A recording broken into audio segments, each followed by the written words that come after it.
Masechta Shabbos, Ayin Dalet 74. So we're going through the list of the 39 malachas. Ask the Gemara of Elichshav Nami Koitesh. Why did they include? They used to bang they would use a mortar and pestle. They would actually crack the wheat to remove the outer klipa of the wheat kernel, and that's a malach of ketisha. So why didn't they include that? Because whole wheat bread, it means you did ketisha to make the flour whiter, finer, because they got rid of the bran part of the wheat. So poor people would eat bread without that out there. Their bread was darker, and since you could make bread without it, it's not a required malach. Rava Amar Hamani Rebbe, that the reason why we didn't have ketisha in there, even though it's used for bread, is because the Mishnah says Avos Malachos Arbon Chaser Achas. He gave us a specific number 39. The Chosh of Koitesh, if you would have included Koitesh, Habalei Arbon, you would now have 40, not 39. So if that's the reason that you needed to keep it at 39, remove one of the, remember, because we said boirer, zoirer is all the same. So remove those and put it in koitesh. And the Abaya, with the svara is like Abaya, who said that it's related to the fact that you don't need to. Some people eat bread without ketisha, and therefore it's not a necessary malach. Torabanon, ayulafon of minei oichlin. If you have a number of different foods, some foods you like, some foods you don't like. Boirer v'oichel, you can choose the food you want to eat and eat it. Boirer umeiniach, you can choose the food and set it aside for somebody else. V'lo yivor, but you shouldn't do braver. The imbirer chayiv chatas. If you did it, you're chayiv chatas. So this is a completely contradictory brisa. First, it seems to suggest that you're allowed to do it. Then it says you're not allowed to do it. So my kamar, what is this brisa talking about? Omer ulahachi kamar, boirer v'oichel lebo bayom. Means on Shabbos, you can select between two foods, the food that you want to eat for that day. But you can't set it aside for tomorrow, for yourself. Ubor umeiniach, you can choose the food that you want and set it aside for other people, only lebo bayom. Ulamachar, but to choose one of the foods for tomorrow, lo yivor, the imbirer chayiv chatas. And if you did choose your chayiv chatas, maski for Rav Chizda. Rav Chizda asked a fine question. Understand?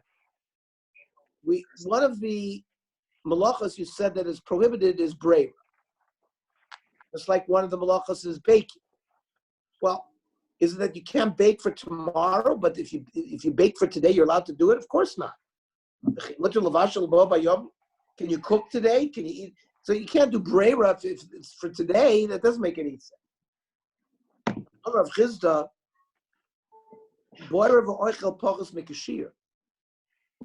when it said that you're allowed to do breira, that's if you do less than a groigris is a fig's worth. Because we'll see, you have to be boirer a certain amount in order to be oiver. If you did pachas mikashira, you could do it. That's for yourself. Borer umeiniach, you could choose for somebody else, as long as it's pachas mikashir. Mikashir lo yivro. But if you're going to be boirer, the kigroi grace worth, you shouldn't do it. The imbira chayiv chatas. So that's the way the Gemara is reconciling so far. Maski for Rav Yosef, the chimuter left is pachos mikashir. What do you mean? You're not allowed to do breira, but less than the shear you're allowed to do. There's a principle in halacha called chatzi shear asur min Torah. For example, you're not allowed to eat a kazayas of chazir. Does that mean I'm permitted to eat a half a kazayas of chazir? Absolutely not. And that's even midaraisa that you can't eat, even a mashu. So it doesn't make sense to say that just like by baking, if you bake less than a shear, you're allowed to do it. You're not allowed to be boirer less than a shear. So how do you explain our baraisa, which seems to say boirer v'oichel? In what case is that talking about? So, Rav Yosef, boirer v'oichel b'yad.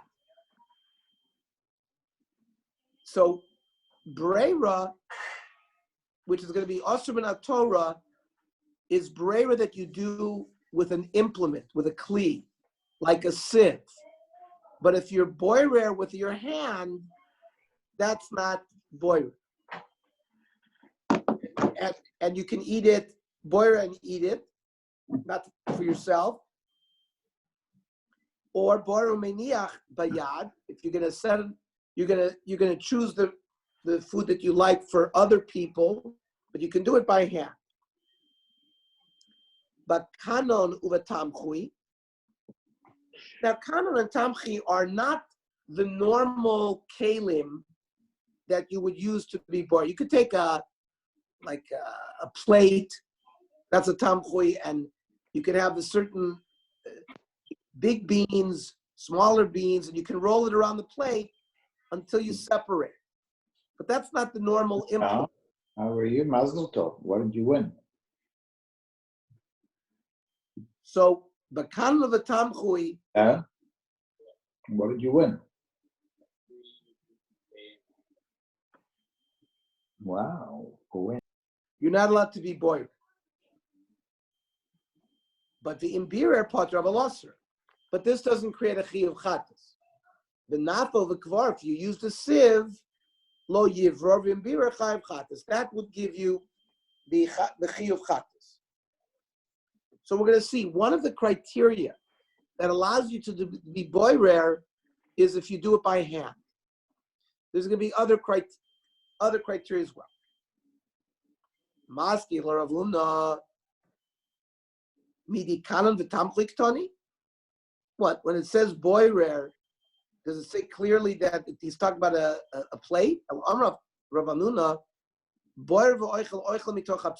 That means you have food and you have the impurities in the food. You're not allowed on Shabbos to remove the impurities. If you want to remove the food from the impurities, that's permitted, as long as you do it by hand and as long as you do it for right away. Those are going to be the gedorim. If you can't do it to eat it tomorrow. So bor v'oichel mitoch hapsolos. Bor meniach oichel mitoch hapsolos. Psolos mitoch oichel lo yivror. If you're going to remove the impurity, you shouldn't do it. V'imbirer chayiv chatas. Freiti Gemara maski v'labai midei oichel mitoch hapsolos toni. Does it say that it's only permitted oichel mitoch? It doesn't say that in the brayso. El Omer Abaye bor v'oichel means la'alter. You have to eat it right away. And you have to do it with your hand, and you have to do it oichel mitoch psolos. Ubor meniach la'alter. Ubor bayom lo yivror. To save for later on that day, you shouldn't do it. V'mbira nasa kibor lo oitzer. It's as if you separated the good from the bad to put into your warehouse. V'chayv chatas. Amru Rabbanan kamei derova Omer lahu Shapir Omer Nachmeni. Nachmeni was another name for Abaye. The reason why he was called Nachmeni is because Rabba Bar Nachmeni was Abaye's teacher. That's Rabba.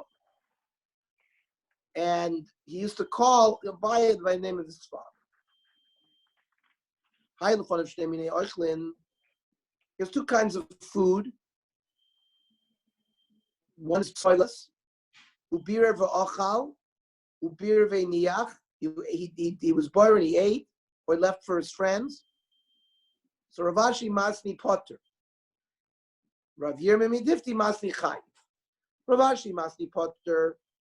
I batani chayiv. There's a brayse that says chayiv lo kasha habekana v'tamchui. If you use a plate, you don't use a sieve, so then you'd be potter of a losser. Midrabanan it's losser. Habenafel kvara you're chayiv v'chat. Yosser Rav Dimi Omar Shabbat Rav Bibi Havi. This was the Shabbos where Rav Bibi would sort of serve as the waiter for the Talmidim. The Iklu Ravami Ravasi came to visit. So Rav Bibi threw to them a big basket full of fruit, which had not had sort of the leaves picked away from them. V'lo yadana, we don't know whether he did that.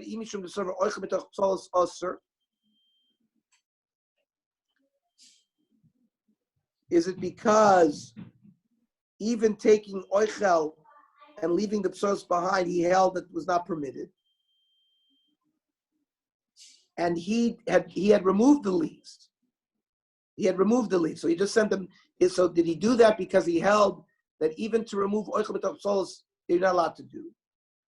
Or maybe b'shemayim yafod machavin, because he's a generous person, so he prepared the fruit because he was generous. Okay. The halacha is we're allowed to be boirer oichel mitoch psoiles.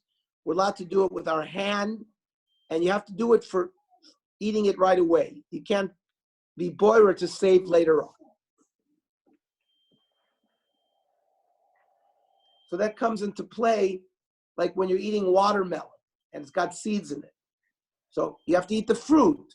You can't pick away the seeds. Certainly not with an implement. With your hands, there would be, but still, even with your hands, you should eat it. So you eat the oichel mitoch psolos. You shouldn't remove the psolos. Chizki Omar, haboyer turmusim mitoch psolos shalahen. Turmusim are like some kind of beans, and they had lupine. It says. Huh? Lupine beans. I don't know what that means. And they had a covering on it. So if you eat these turmusim,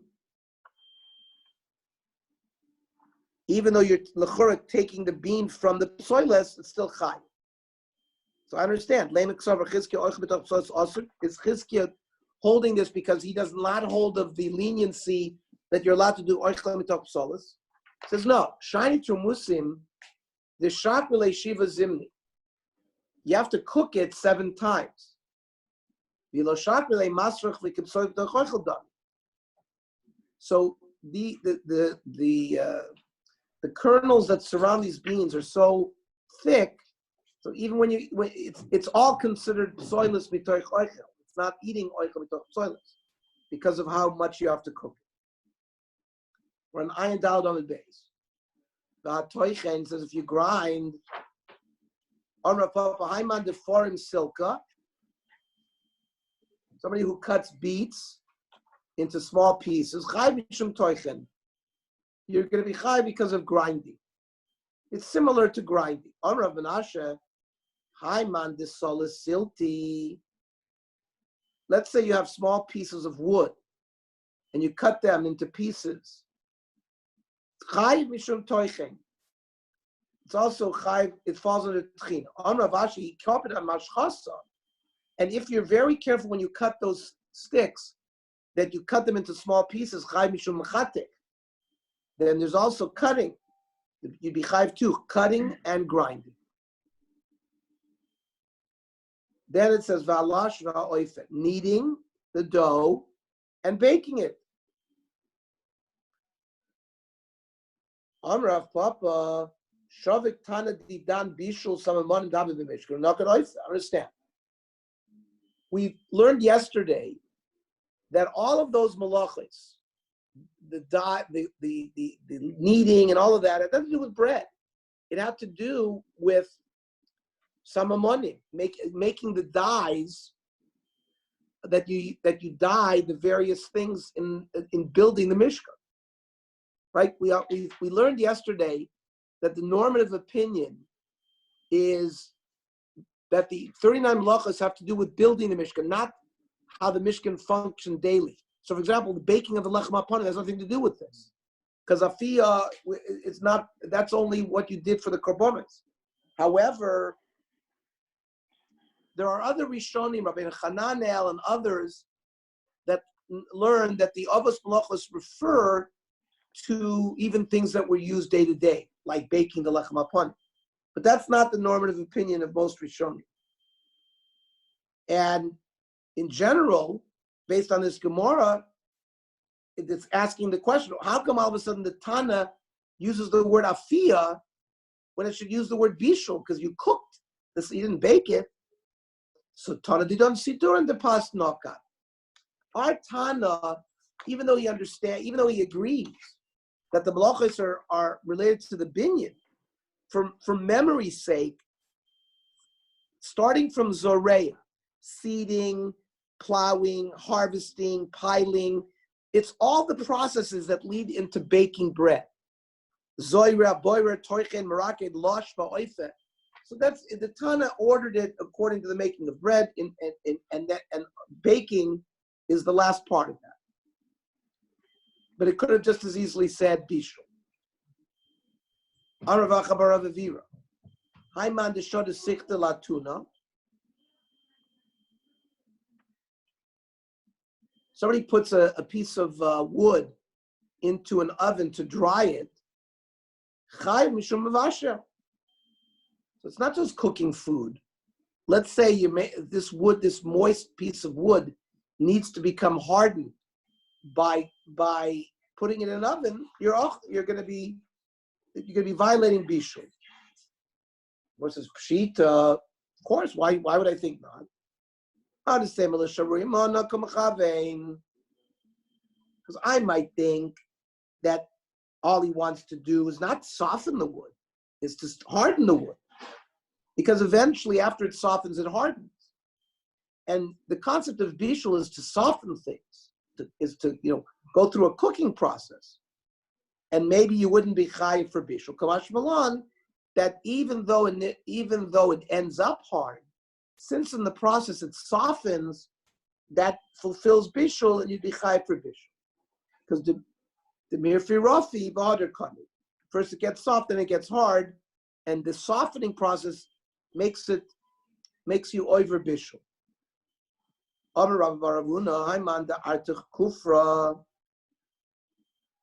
You're like the people who put tar on the roof. I remember as a kid always watching in the neighborhood.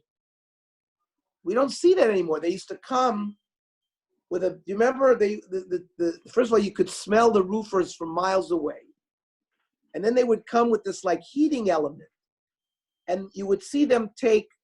It looked like a log of wood, but it was black. It was pitch, and they put it into like this oven, and they would melt it, and then they would fill up these buckets, and then they would have ladders, and they would carry it up to the roof. Yeah, Mario, how do they do it now? How do they fix roofs now? Same way. Yeah, but how come we don't see it? You remember they used to come and park, and you'd see all these big implements. I know, we don't see but they do it in the buildings at least. They heat it up, and they cannot heat it on the roof. They heat it on the street. But you know what I'm talking about? They used to they would pull behind a truck. Absolutely. That Like, whatever that thing is like called. 4 or 5 feet by 3 feet. Yeah, and it would smell terribly. You don't see them in neighborhoods anymore. You would see them all the time because people would get their roof. Maybe roofs last longer now.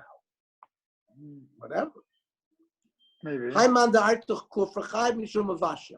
So if you take this tar or pitch and you heat it up, you're also chai mishum bishul. Pshita, why not? Because later on, it also becomes hard as it dries. Amalo, kamash malon, that hereby the tar works the same way. Okay.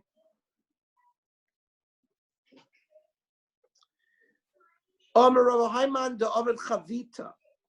Person is making a barrel, but the barrel is made out of clay. Rashi says cheres. Chayiv mishum sheva chatos. You have to bring 7 chatases. Let's see Rashi. Toichen aragavim. So you have to do tchina. The soichen hadek. You then either make it smooth, or these things are havi toichen. Uboyer atzroirus agazes. You choose the big pieces. Mitochan areishtain. It's boirer. Umarkidim benofa. You sieve it through a sieve. Megavalatit dahainu lash. So that's kneading. Umamareach hatit kishaoisa hagoylim sheachalak. You smooth it out. Hare mamachek. Like that's why you can't use soap. Is mamachek. Umavir saor b'kivshan. Then you have to heat up the kiln. Umitzarfo b'toch hare mavashel. He says chiyuva dechoifer leka. There's no chafira. The eno tzarech el la'afra. Because there you didn't want to make. Because remember you needed the clay. But when you dug a ditch, you didn't need the ditch. You needed the clay. So that's a malacha she'et tzrich lagufa. You would not be chayiv for that. Then the Gemara says if you make a tanur, an oven, chayiv mishum shmona. The la'achar shetzarfu b'kivshim, because that needs another step. After you heat it in the furnace, you have to put on some kind of thickening agent to keep the heat in a tanur, and that's called makeh b'patish, gemar melachto. Like you take a hammer and you give it a knack. That's makeh b'patish, and the makeh b'patish of an oven is this process. It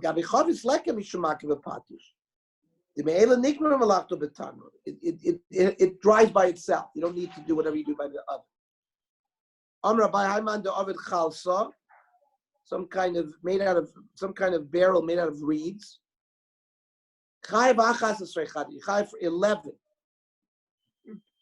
Says Zoymer Akinim, you have to prune the reeds. Vutzarch lahem, and he needs it. So that's Chayiv Zmira.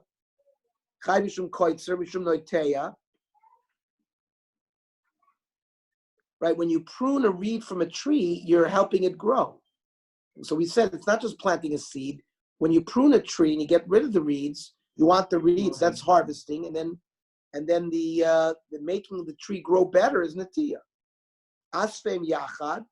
When you gather the reeds together, Hareze Ma'amer, making a pile. Birer Yafos, you chose the best ones, Hareze Boirer. Ichlika, and you smoothed it, Hareze Mamachet. Asan Dakos Machos Time Sholosh.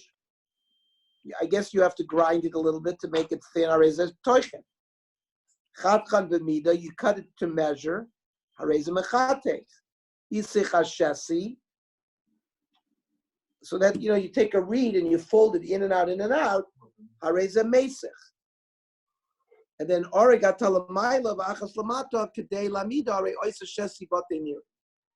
that's like sewing. Then ereg hareze oireg. And then there's a little pieces of the reed sticking out. To make it uniform and even. Hareze makeh b'patish. Because like it said, if you're weaving a garment, there's some thread sticking out, and you cut off the threads. So that comes out of left.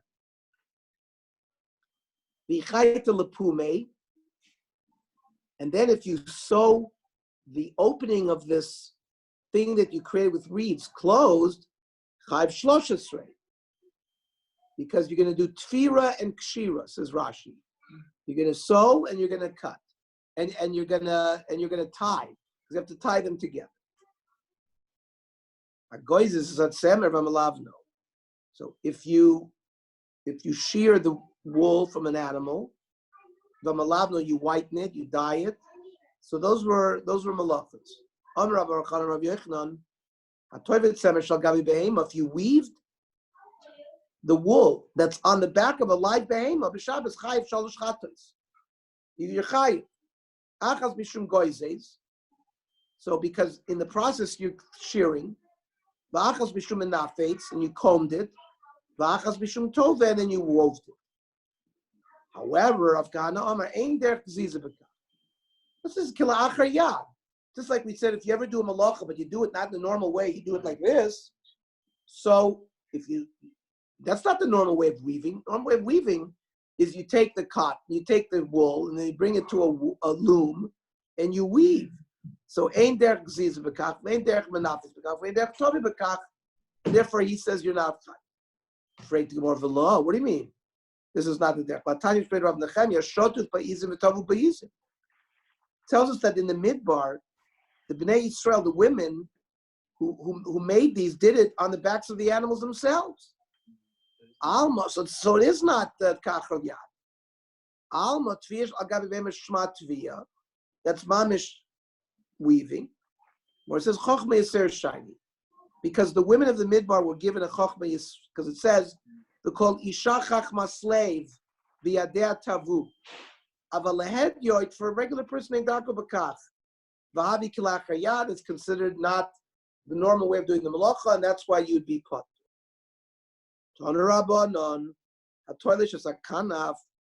You pull off a wing from a bird. You clip it. After you cut it, after you pull it, you clip it, you make it thinner. And you can put it into pillows. We have to show this Rashi to Steve Uretsky.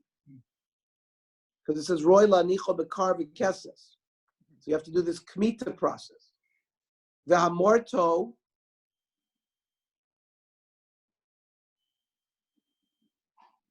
Rashi says, letzad znavon, towards its tail, shu kosher, moireit sa'aro mikan mikan. You sort of, I don't know what marita is, from the hair from here to here. Umashlich hadkan, v'nois naster bekar v'keses. It's also part of preparing these feathers. Chayiv sholosh chatois. Each one is a melach. Amar shemelach is toilish chayiv mishum goizes. That also, when you pluck feather from a bird, you're chayiv mishum geziza.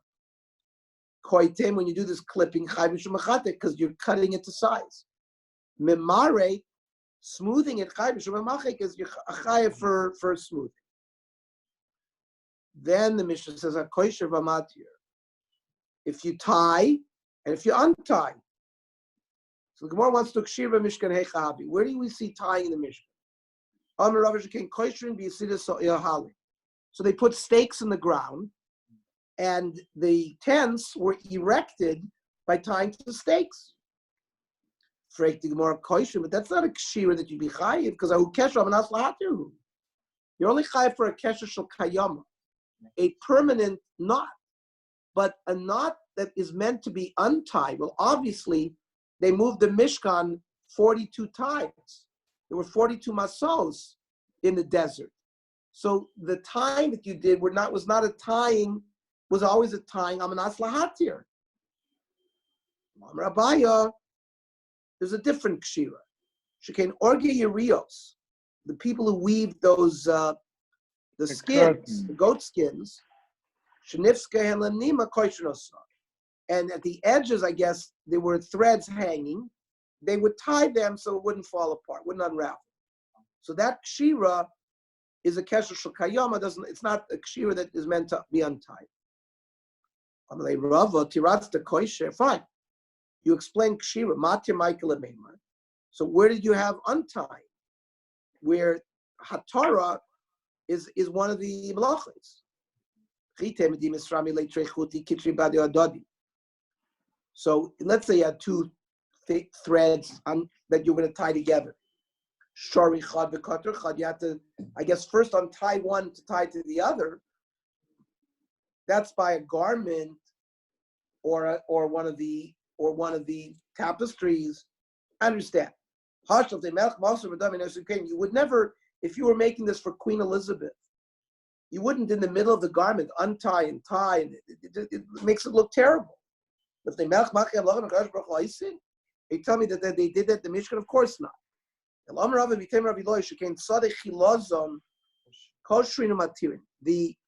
people who hunted the chilazim, which was the snail or the mollusk that they got the tchelas from, they would tie the nets to catch them, and they would untie them. So since that is a process that went into the building of the Mishkan because they needed the tchelas for some of the skins, it's part of the avos malachos, both tying and untying. Then the Mishnah says vatoy for shtei tfiras. Sewing, you take a thread, put a thread through with a needle. You go 1, 2, and that's tfira. That's shtei tfiras. One pass and then another pass. Right? You take a thread, you pass through one, and then you through. That's 2 tfiras. What do you mean? But that's never going to last. That's not a kesher shel kayama. Why should that kind of sewing be chai for anything? Yeah, you got to tie it. Means on either side you tied the head of the thing so it wouldn't slip out, and then the 2 tfiras would be effective. Then the Mishnah says, if you tear something, you're chayiv on Shabbos, but only if you tore it for the purposes for resewing. The Gemara wants to know, kriya b'mishkan mihavra. Where did we have that kind of kriya? Rabbi Rav Zer, Damar Tarvayu, Sheken Yiriya Shenafel Badarna Koirin Bavatoifanosa. I guess a worm would infest these yirios, these curtains, and make a hole. So you'd have to tear it and then tie it to make it so that they wouldn't be able to identify the hole. Okay? So tomorrow night,